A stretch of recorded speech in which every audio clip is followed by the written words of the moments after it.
Hello, प्रतिदिन के जीवन का में स्वागत है। आज के कार्यक्रम में भी हम मन पर ही बातें कर रहे हैं। हम सबके जीवन में ऐसे वक्त आते हैं जब हमें समस्याएं होती हैं। ऐसे वक्त जब हमें लगता है कि हम जंगल में हैं या हम वादी में से गुजर रहे हैं। और उन वक्तों में आपके सोचने का तरीका निर्णय करता है कि आप उस परिस्थिति में कितने दिन रहेंगे। आप जब नकारात्मक परिस्थिति में होंगे तब भी सकारात्मक विचार को अपने मन में रखना बहुत ही महत्वपूर्ण है। हमारे साथ जुड़े रहिए और इस संदेश का आनंद लीजिए जिसे मैंने आपके लिए तैयार किया। आज हम बातें करेंगे दास्ता से छुटकारे का मार्ग सोच रहे पर। आपके सोचने की रीति, आपकी जो मनोदशा है, आप जो कहते हैं और जैसे बरतते हैं जब आप जंगल में होते हैं, यह निर्णय करते कितने दिन आप वहां रहेंगे। अच्छा, तो जंगल क्या है? जंगल समय की वो अवधि है जो हमारे उद्धार के बाद और इससे पहले कि जब हमें लगने लगे कि अब हम जयवंत हैं और परमेश्वर के वचनों में जी रहे हैं। परमेश्वर की शब्दों के बारे में सुनना एक बात है, परमेश्वर की शब्दों के बारे में बातें करना दूसरी बात है। परमेश्वर की शब्दों को चाहना, परमेश्वर की शब्दों पर प्रतीति करना, परंतु ये दूसरी बात है कि हम परमेश्वर की शब्दों में जिएं और उसका अनुभव प्राप्त करें। समृद्धि में प्रतीति करना एक बात है और समृद्ध होना दूसरी बात। ये एक बात है कि अपने प्रियजनों के उद्धार में आप प्रतीति करें, उन्हें परमेश्वर के साथ चलते देखना दूसरी बात है। ये एक बात है कि आपके जीवन में सपने हो कि स्थितियां सुधर जाएं, मगर ये बिल्कुल दूसरी बात है कि जीवन में आपका सपना जीता जागता साकार बन जाए। देखिए, हम सभी जंगल की अवधि से गुजरते हैं। इस्राएल वाले मिस्र में दास्ता में थे, वहां वे दास थे और भयंकर दुर्व्यवहार के शिकार उन्होंने छुड़ाने के लिए दुहाई दी। प्रभु ने मूसा नामक व्यक्ति को भेजा जो उन्हें दास्ता से मुक्त करने के लिए सुसज्जित था, अभिषिक्त था। वे शपथ खाए देश की ओर चले, जिस देश में दूध और मधु की बहुतायत थी, जहां बड़े बड़े फल लगते थे, और उन्हें जाकर उस पर अधिकार करना था। खैर, जो भी हो, वहां भी देश में शत्रु थे जिन पर जय पानी थी। और प्रभु का लक्ष्य था कि जंगल की अवधि में वो उन्हें तैयार करेगा कि साहस के साथ प्रवेश करके बागडोर को ले ले। बाइबल कहती है, व्यवस्था विवरण अध्याय 1 पद 2 में एक आश्चर्यजनक बात कहता है। वो आश्चर्य अभी तक मुझ पर छाया हुआ है। तुमने 11 दिन की यात्रा में 40 साल क्यों बिता दिए? मैं चाहती हूं इसके बारे में सोचें। 11 दिन की यात्रा में उन्होंने 40 साल बिताए। व्यवस्था विवरण 1:6 कहता है, तुम लोगों को इस पहाड़ के पास रहते बहुत दिन हो गए। आज मैं आप में से कुछ से यही कह सकती हूं, आपको आत्मतरस के पहाड़ के पास रहते हुए बहुत दिन हो गए। गैर जिम्मेदारी के पहाड़ के पास रहते हुए आपको बहुत दिन हो गए। जब गलतियां हो जाती हैं तो हर एक को दोष देने के पहाड़ के पास रहते हुए आपको बहुत दिन हो गए। आलस के पहाड़ के पास रहते आपको बहुत दिन हो गए। आप में से कुछों को एक ही जगह रहते हुए बहुत दिन हो गए। एक ही चीज के चारों ओर चक्कर और चक्कर लगाते लगाते। इब्रानियों में एक जगह है जहां कहा गया, यद्यपि तुम्हारा अब दूसरों को सिखाने का समय है, तुम्हें अभी दूध ही पिलाना पड़ेगा मुझे, क्योंकि तुम अभी मांस के लिए तैयार नहीं और एक ही चीज के चारों ओर तुम्हें बार बार घूमना पड़ेगा। जो चीजें हमें दास्ता में जकड़ी हुई हैं, उन्हें अतीत में छोड़कर हमें आगे बढ़ना पड़ेगा। आपके मन और मनोदशा पर निर्भर है कि आप कितना समय जंगल में बिताने वाले हैं। हम सब की समस्याएं हैं, हम सब पर संकट आते हैं, हम सबको पसंद न करने वाले लोग हैं, हमारा विरोध करने वाले लोग भी हैं। हमें जो मिला उससे भी ज्यादा की आशा जिनसे थी वे भी वहां पर हैं। हम सब की निराशाएं हैं, हम सब के टूटे हुए सपने हैं। उनके प्रति हमारी प्रतिक्रिया से ही सारा फर्क पड़ता है इस संसार में। और शैतान हमारे मन को रद्दी से भर देता है, गंदे गंदे विचार। और यदि आपके विचार गंदे हैं तो आपका जीवन भी गंदा ही होगा। अगर आपका जीवन दुर्दशाग्रस्त है इसलिए कि आपका मन भी दुर्दशा में है। आपको मेरी बात सुनाई दी? यदि आपका जीवन दुर्दशा में है, वो इसलिए कि आपका मन दुर्दशा में। इसे मैं कैसे जानती हूं? क्योंकि मुझे बाइबल पर विश्वास है। नीति वचन 23:7 कहता है, क्योंकि जैसा वो अपने मन में विचार करता है वैसा वो आप है। मैंने इसे आधुनिक रूप दिया है और वो इस प्रकार है कि जहां मन जाता है मनुष्य जाता है। परमेश्वर की इच्छा के अनुसार सोचना हमें सीखना है। 1 कुरिन्थियों 2:16 कहता है, हम में मसीह का मन है। तो बताइए कि यीशु क्या सोचता? आप उन छोटे छोटे ब्रेसलेट्स को तो जानते, लोग पहना करते हैं। यीशु क्या करता? शायद हमें एक नया बना लेना होगा जिस पर लिखा होगा कि यीशु क्या सोचता। हमारे विचार हमें क्रिया के लिए तैयार करते हैं। हमें मन को आजादी के लिए क्रियाशील करना है। कुलुसियों 3:2 कहता है, ध्यान लगाओ और ध्यान बनाए रखो। शपथ खाए देश पर आपको ध्यान बनाए रखना पड़ेगा और इस देश की ओर आगे बढ़ते जाना पड़ेगा। और जब यहां की स्थितियां मार्ग में रुकावट डालने की कोशिश करें या आप पर वो ढाए जो इस्राएलियों पर छाया था, आपको मिस्र वापस भेजने की कोशिश करें। जब भी जंगल में समस्याएं उनके सामने डरावना रूप लेकर आई, वे मिस्र भाग जाना चाहते थे।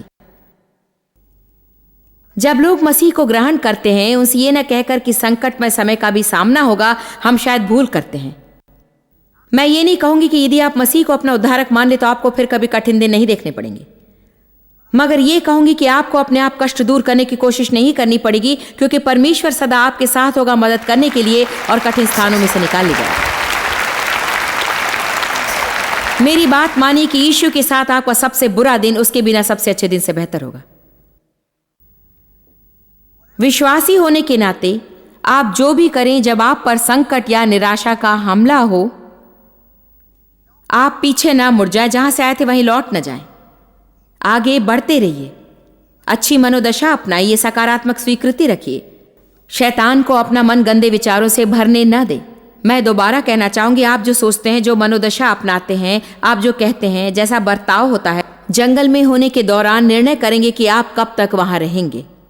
आपसे मेरा प्रश्न यह है, आपको कितने दिन लगेंगे? 40 साल या फिर 11 दिन? आप में से कितने बार रह चुके हैं अपनी इच्छाओं से कुछ ज्यादा ही दिन रहे होंगे? ठीक है, एक बात से मेरे अचरज का ठिकाना नहीं और मुझसे फिर से कहे बिना रहा नहीं जाता, यद्यपि मेरा इरादा ऐसा नहीं था। लगभग 15 से 20 लाख लोग मिस्र से मुक्त किए गए थे और शपथ खाए देश की ओर बढ़े। और बाइबल हमें सिखाती कि उन 15 से 20 लाख लोगों में से जो मिस्र से निकल आए थे, सिर्फ 2 आदमी, उस दल में से सिर्फ 2 ने वास्तव में यरदन पार किया और शपथ खाए देश में प्रवेश किया।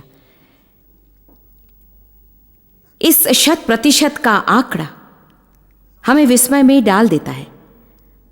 मैं तो इसे नहीं जानती, मगर ये शायद 1% के 10वें हिस्से से भी कहीं कम है। 20 लाख में से सिर्फ 2 मनुष्य, और उधर तो बच्चे भी पैदा हुए थे और उन्हें ही यहोशू और कालेब ने अगुवाई दी थी। यहोशू और कालेब के प्रवेश का एकमात्र कारण है कि परमेश्वर ने कहा कि औरों से उनकी आत्मिकता भिन्न थी। कालेब ऐसा व्यक्ति था, जब वो 80 का था, उसने कहा मुझे पहाड़ दो, क्योंकि आज मैं उतना ही सबल हूं जितना मैं 40 में था।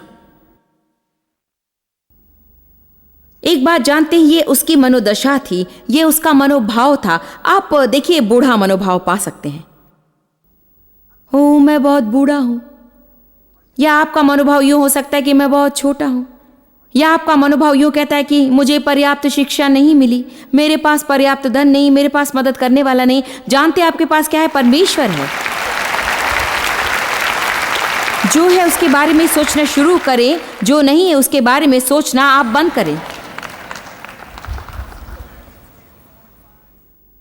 आप जो सोच रहे हैं उसके बारे में आपको सोचना चाहिए, क्योंकि आप में से बहुत से अपने विचारों से अपने आप को पराजित कर रहे हैं और कोई आपकी मदद के लिए एक उंगली भी नहीं उठा सकता जब तक कि आप मन में ये न ठान लें कि आप पता लगाएंगे कि ये पुस्तक क्या कहती है और अपने विचारों की दिशा परमेश्वर के वचन पर केंद्रित करेंगे। मन युद्ध भूमि है। यदि शैतान आपके मन में आपको परास्त करे तो जीवन में भी परास्त करेगा। आपको चौकसी के साथ अपने विचार चुनने होंगे। आपको शैतान के झूठ को पहचानना सीखना पड़ेगा और उस पर आपको प्रतीति करना बंद करना होगा। शैतान कहे तुम नहीं कर सकते, तो निश्चय जानिए कि आप कर सकते हैं।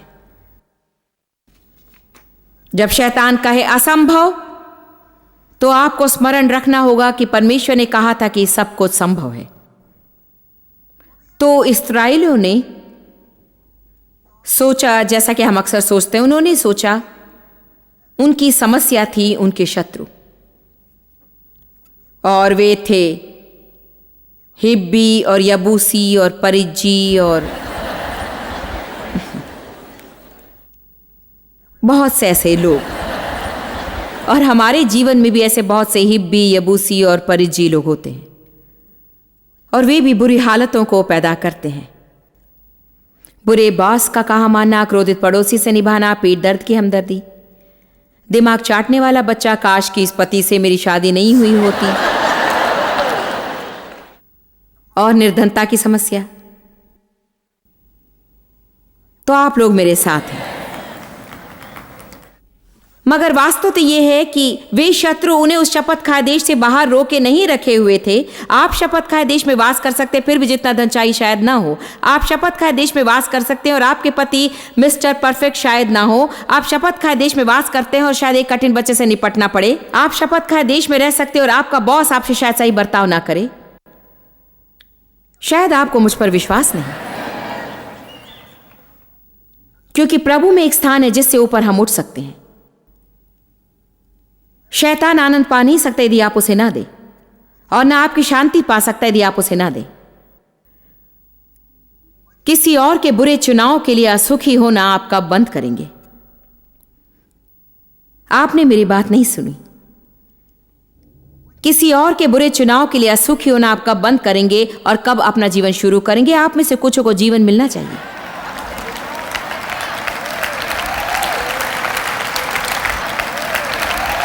किसी और के अच्छे जीवन की कोशिश में आप व्यस्त हैं। अपने जीवन से घृणा करने की मनोदशा ना अपनाएं। बहुत से लोगों को ऐसा होता है, जीवन से घृणा है, जीवन से घृणा है। जानते हैं इस समय तो आपके पास यही एकमात्र जीवन है। इसे गले लगाइए और संवारने की कोशिश कीजिए, क्योंकि घृणा करने से इसे पिंड तो छूटने वाला नहीं।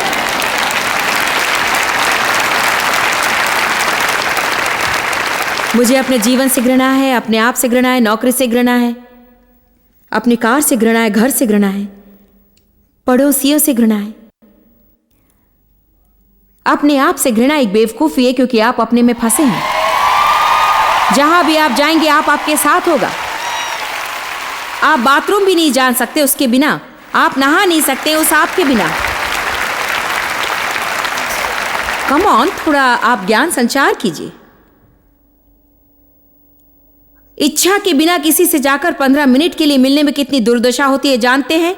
कोई आश्चर्य नहीं कि बहुत से लोग दुर्दशाग्रस्त हैं, क्योंकि वे सदा औरों के साथ रहते वे अपने को झेल नहीं सकते। आपको कहना चाहिए बस हो गया,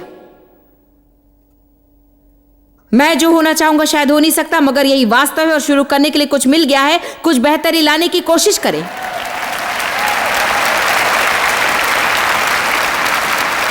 जो सपनों का जीवन मुझे चाहिए वो शायद ना मिले, मगर यही मेरा जीवन है और मैं इससे प्रेम करूंगा। मुझे प्रतीति है कि परमेश्वर मुझे जहां होना चाहिए अवश्य ले जाएगा। यह आपके मनोदशा की बात है। इस्राएलियों ने सोचा कि यदि हम शपथ वाले देश में बस जाएं तो सुखी होंगे, और चूंकि हम वहां नहीं पहुंच सकते तो हम क्यों ना मिस्र को ही लौट जाएं। एक बात जानते हैं, आप वहां पहुंच नहीं सकते यहां से गुजरे बिना। एकमात्र मार्ग है बीच से गुजर कर। आपको गुजरना ही होगा। इस्राएलियों ने सोचा कि उनकी परिस्थितियां और उनके शत्रु उन्हें असुखी बना रहे थे, मगर प्रभु ने मुझे एक शिक्षण दिया, मैं नहीं जानती, शायद 15 साल पहले, और मैंने इसे भिन्न तरीकों से किया है। उसने मुझे जो दर्शाया उससे मेरी आंखें खुल गई। मेरा मतलब है कि सचमुच आंखें खुल गई, और शायद जीवन में मेरे जयवंत होने की शुरुआत थी। उसने कहा उनके शत्रु उन्हें जंगल में मजबूर नहीं कर रहे थे, असली कारण था उनका मनोभाव। वे जंगल में रहे क्योंकि उनकी मनोवृत्ति जंगल की सी थी। मैंने धर्मशास्त्रों में ढूंढना शुरू किया और इस्राएलियों की मनोदशा पर ध्यान देना शुरू किया, क्योंकि आपका मन, आपके विचार मनोदशा की सृष्टि पाते हैं। दास्ता से मुक्ति की सोच होनी चाहिए आपके मन में। पहली गलत विचारधारा है जिसके बारे में आज मैं आपसे बातें करना चाहूंगी, यह सोचना कि आपका अतीत आपका भविष्य निर्णय करता है, या अभी जो चल रहा है आपके जीवन में वो आपके भविष्य का निर्णय करता है। शैतान से जो झूठ आप सुनेंगे वो ये रहा, सब कुछ खत्म हो गया, मैंने जीवन नष्ट कर लिया। कभी किसी ने इसे सुना? बस खत्म हो गया, मैंने जीवन नष्ट कर लिया, कोई आशा नहीं। मगर देखिए ये झूठ है। आपने मेरी बात सुनी? आपकी नौकरी चली जाने से आपने सोच लिया कि सब कुछ खत्म हो गया, परमेश्वर आपको उससे बेहतर नौकरी दिला सकता है। शैतान को अपने से कभी चुराने मत दीजिए। हर चीज बीज मानकर बोइए कि परमेश्वर फसल ला सके। हमारी टीम की एक लड़की की शादी की अंगूठी होटल के कमरे में खो गई। किसी के हाथ लग गई होगी क्योंकि उसे वो वापस मिली नहीं है। उनके विवाह के 15वें वार्षिकोत्सव पर उसके पति ने उसे उपहार के रूप में दी थी वो अंगूठी, और उस पर एक कैरेट हीरो का एक गुच्छ था। और मैंने उससे कहा, एक बात जानती हो, शैतान को उसे अपने से लेने मत दो। आप सोच सकते हैं वो तो उससे ले चुका है, मगर देखिए मनोदशा में बदलाव सब कुछ बदल सकता है। मैंने कहा शैतान को उसे अपने से लेने मत दो, सिर्फ कहिए ठीक है प्रभु, मैं इसे बीज की तरह बोती हूं, इसे उन्मुक्त कर। मैं इससे व्याकुल नहीं होंगी, इससे परेशान नहीं होंगी। अभी तो मैं इसे उन्मुक्त करती हूं और बोती हूं एक फसल के लिए। उसने कहा बहुत अच्छी बात है, एक और वार्षिकोत्सव तो शीघ्र आ रहा है।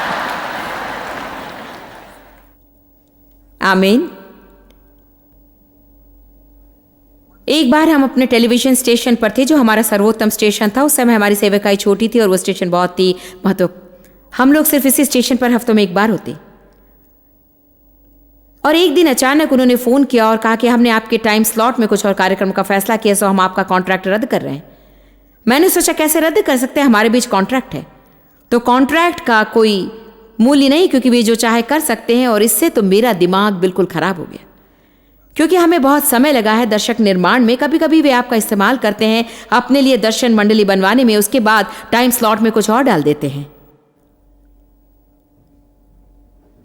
और आपको लगता है कि आप लूट लिए गए। और मैं तो उससे बहुत ही क्षुब्ध हुई और मुझे लगा कि मैं तो लूट ली गई हूं। कितनों को ऐसी अनुभूति होती है कि मैं तो लूट लिया गया। आप पागल से हो जाते जब आप इसके बारे में कुछ नहीं कर सकते। क्या इससे आपका दिमाग भरना नहीं जाता जब आपको लगे कि लूट लिए गए और आप कुछ नहीं कर सकते इसके बारे में? कितनी परेशानी की बात है ये। जब सामने अन्याय हो रहा है और आपको लगे कि कुछ करना चाहिए मगर आप कुछ नहीं कर सकते। कुछ दिनों बाद रविवार को मैं एक चर्च सेवा में थी और हमारे पास्टर चढ़ावा ले रहा था। परमेश्वर की आत्मा ने मेरे हृदय में बात की। उसने कहा उस टेलीविजन स्टेशन को चढ़ावे में दे दो। मैं भौतिक रूप से उसे नहीं डाल सकती थी, मगर तात्पर्य मैं समझ गई कि आत्मिक रूप से मुझे उसे चढ़ावे में डालना था। शायद ऐसा मालूम हो कि शैतान ने तुमसे कुछ ले लिया, मगर उसे तुम मुझे दे सकती हो और मैं तुम्हारे जीवन में फसल लाऊं। परमेश्वर मेरा गवाह है। जानते हैं क्या हुआ? करीब 1 साल बाद उस स्टेशन ने, संयुक्त राष्ट्र भर में उस स्टेशन का दूर संचार था, बहुत बड़ा नेटवर्क है उनका, हमसे फोन पर कहा हमारी इच्छा है कि आप हमारे स्टेशन पर प्रतिदिन आए। हमारा प्रसार 1 दिन का था, शैतान ने उसे ले लिया, मैंने उसे बीज की तरह बोया और उन्होंने हमसे प्रतिदिन आने को कहा और आज वो हमारा पहले नंबर का स्टेशन है।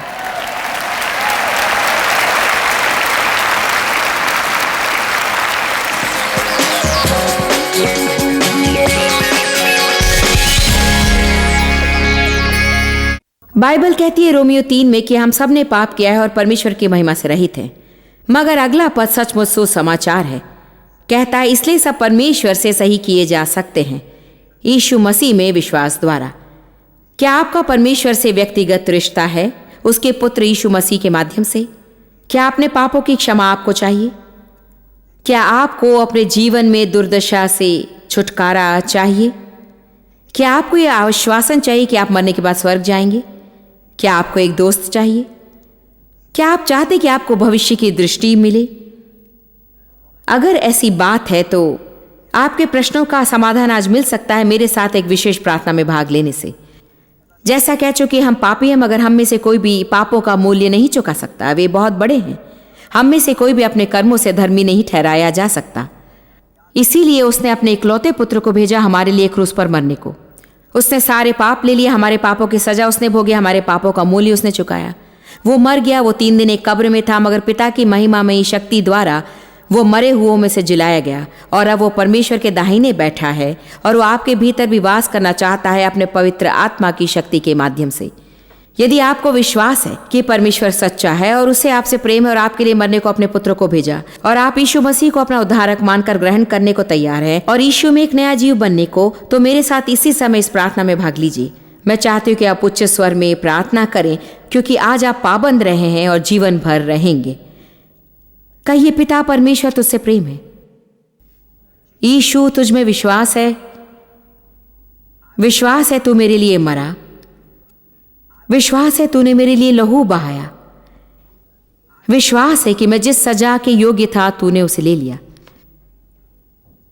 मैं पापी हूं, इसी समय मेरे पापों को क्षमा कर। मुझे प्रभु एक नया जीवन दे। मैं मसीही होना चाहता हूं। यीशु अभी तुझे ग्रहण करता हूं। मैं तेरे लिए जीऊंगा। मुझे क्षमा करने के लिए और नया जीवन देने के लिए तेरा धन्यवाद। आमीन। ये आपके लिए एक बिल्कुल नए जीवन का आरंभ है।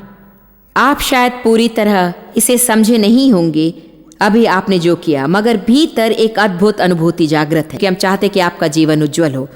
प्रभु आशीष दे।